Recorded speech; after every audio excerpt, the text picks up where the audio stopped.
ચલો આસપાસમાં કાનથી કાન એકમ માટે મેં તમને ઘરેથી પક્ષીના ચિત્ર દોરવા આપ્યા હતા. કયું પક્ષી દોરી લાયા છે તમારે બોલવાનું છે. ચલો મોર, પોપટ,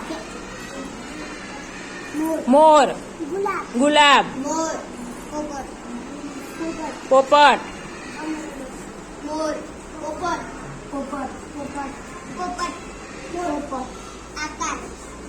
ચલો ઘરેથી તમે પક્ષીના ચિત્ર દોરી લાયા છો.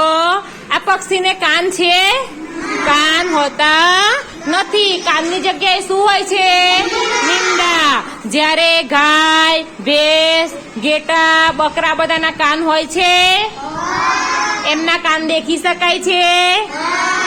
પક્ષીના કાન દેખી શકાય છે? શાના લીધે દેખી નથી શકાતા?